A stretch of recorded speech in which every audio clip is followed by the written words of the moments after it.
Welcome to this new video on Gran Turismo 7, where we're going to continue testing the new swaps that you've purchased in the game with update 1.71. We've already tested several of them in videos, especially the swap for the Focus RS, which is incredible.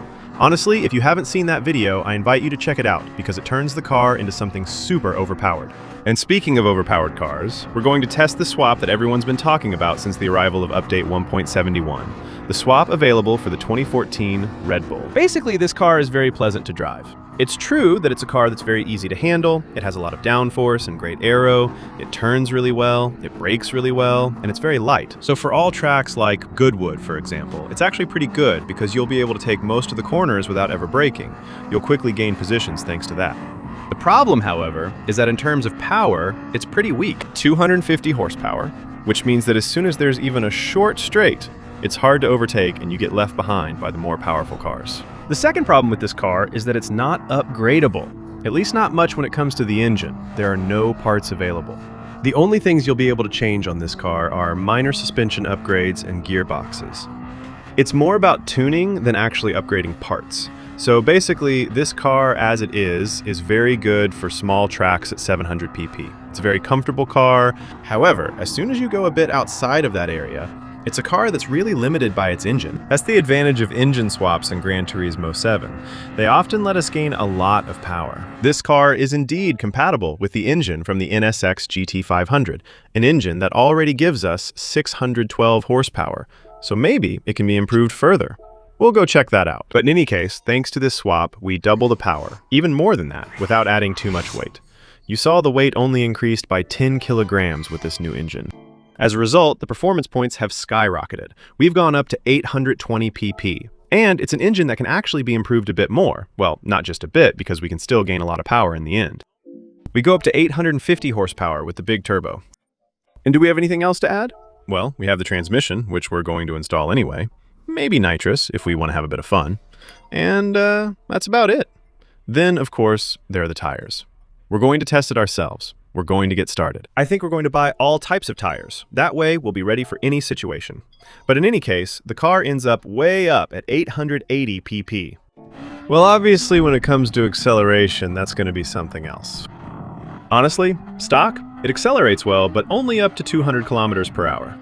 Then, even in the short gameplay I showed you earlier at Gudu, you could see that above 200 it started to run out of steam compared to the other cars that kept gaining speed. Wow, this is crazy. Huh.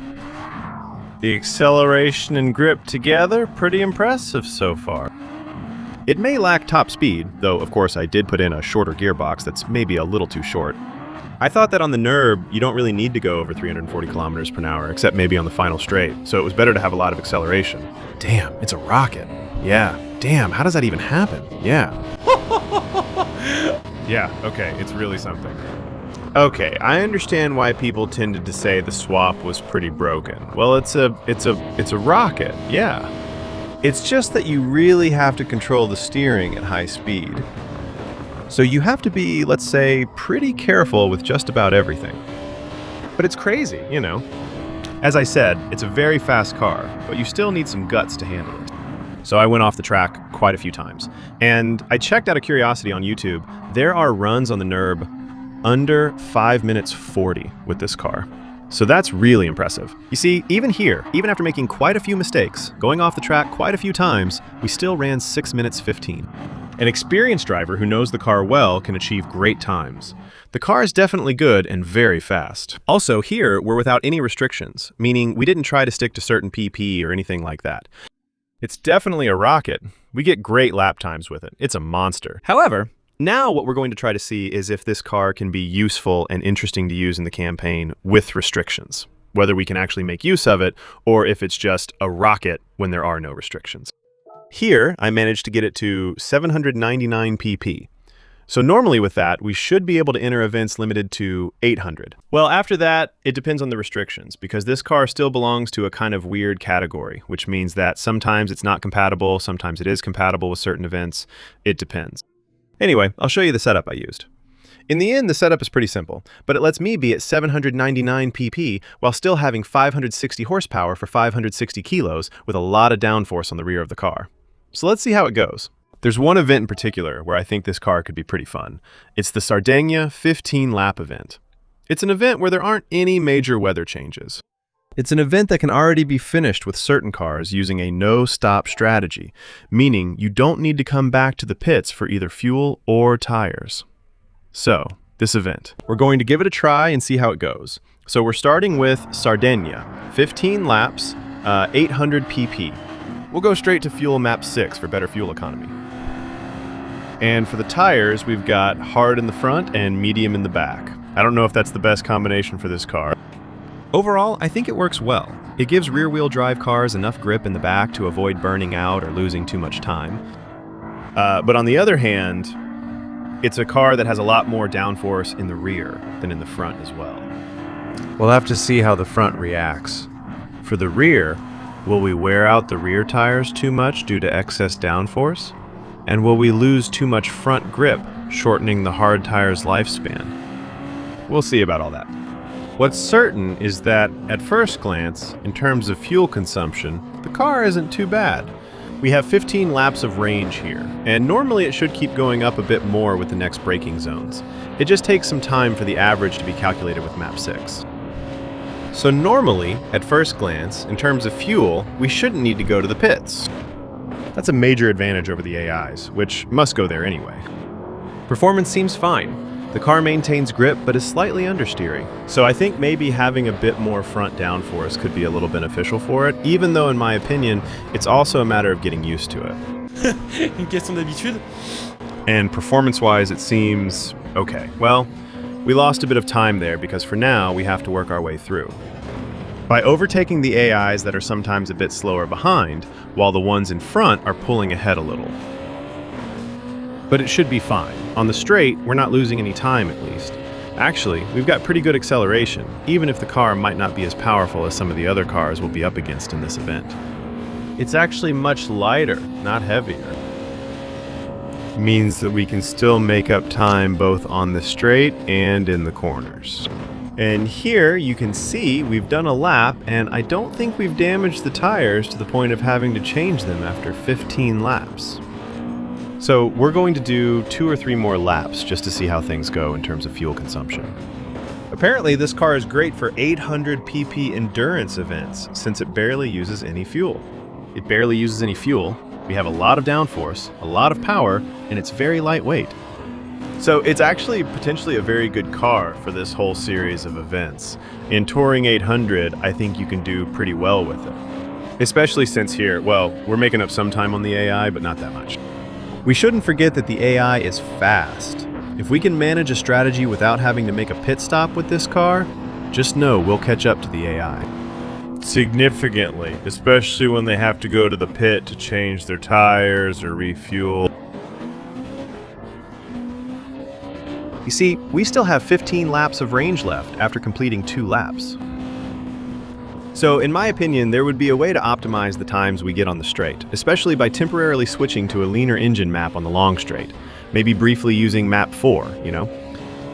So that's actually, in my opinion, now this is a build that's not optimized at all. I'm telling you, I made a few silly tweaks just to test things out. But it does seem to me to be extremely well suited for this kind of event that we're going to finish. Still, I think I can do it with ease, strategy-wise, even without a pit stop. You see, we made up 2 seconds on the AI, on the leading AIs, on this lap. So that's not bad, right? If we gain 12 seconds per lap, we should be in first place by lap 7 or 8 without too much trouble. So yeah, really good car, right? Very good car and a very good swap. Swaps rarely benefit endurance races in the game. Most of the time, indeed, it gives us monsters for short events. It's very rare to have effective swaps, in the long run. And here, it's really a damn good swap, seriously. It actually fixes things. It's a swap that corrects flaws. The swap doesn't cause any new driving issues. It fixes the power issue and gives us a nice boost. So it's a total thumbs up. Now, this is a swap that costs 500,000. Maybe this event could be interesting for farming, to make the money back. Here, we're at 1 minute 40 per lap. So basically, it's an event we'll probably finish in about 25 minutes. Something like that.